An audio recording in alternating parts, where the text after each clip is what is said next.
Chers compatriotes, c'est avec gravité et émotion certaine que je m'exprime aujourd'hui comme responsable politique, comme démocrate et républicain, mais avant tout comme malien.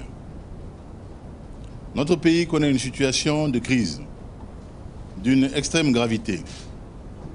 La prise du pouvoir par des soldats mutins et l'annonce de la suspension des institutions de la République n'est rien d'autre qu'un coup d'État militaire. Je veux le dire aujourd'hui avec force et solennité. Je condamne ce coup d'État avec la plus grande fermeté. À quelques jours de la commémoration de l'anniversaire de notre démocratie, le 26 mars, ce coup de force ternit l'honneur du Mali et entache gravement l'image de notre pays, jusqu'ici considéré comme un exemple en Afrique. À quelques semaines d'une élection où le peuple malien s'apprêtait à choisir librement et démocratiquement son avenir, nul ne saurait légitimement se substituer par la force à la souveraineté populaire. Ce coup d'État est en réalité un coup d'arrêt à notre projet commun de changement pour un développement démocratique auquel le peuple malien adhère dans son écrasante majorité. Seul un pouvoir démocratiquement élu, puisant sa force et son autorité dans la légitimité de la souveraineté populaire, sera à même de garantir l'unité nationale, de rétablir l'ordre sur l'ensemble du territoire et de mener à bien l'indispensable redressement économique et social de notre pays. En concertation avec les principaux acteurs civils et politiques, l'ordre constitutionnel doit être immédiatement rétabli. Le calendrier électoral doit être maintenu et les élections se tenir à la date prévue, le 29 avril, pour rendre possible le vrai changement.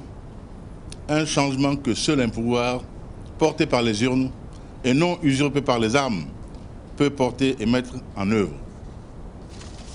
Depuis plusieurs années, je n'ai cessé de dénoncer la situation dans le nord du Mali et en particulier régulièrement appelé à un redressement, à un renforcement des moyens accordés à nos forces de sécurité pour lutter contre les rebelles et les bandits qui font régner la terreur dans cet endroit de notre République.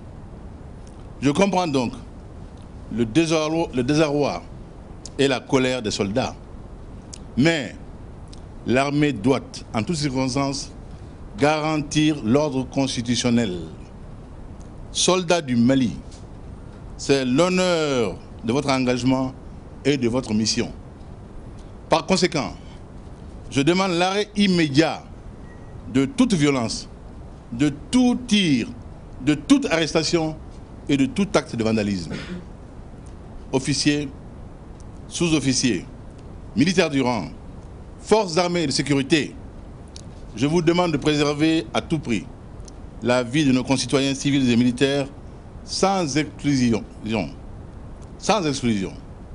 Je vous demande de libérer dans les meilleures conditions les personnalités arrêtées. Je vous demande de faire confiance au peuple du Mali pour que le changement que vous avez souhaité, que nous souhaitons tous, se fasse dans un cadre démocratique. Chers compatriotes, je vous demande d'aider le Mali, chers compatriotes soldats, je vous demande d'aider le Mali à sauver son honneur. Dans ces moments douloureux de la vie du Mali, il est très important que chacun d'entre nous garde son calme, que chacun d'entre nous reste digne. Il est indispensable que nous préservions l'essentiel, l'unité et la cohésion de notre nation. C'est parce que nous serons unis que nous pourrons tous ensemble tenir des élections, mettre fin à la rébellion, améliorer les conditions de notre armée et développer le Mali pour le bien-être de tous les Maliens, Inch'Allah. Vive la République, vive la démocratie.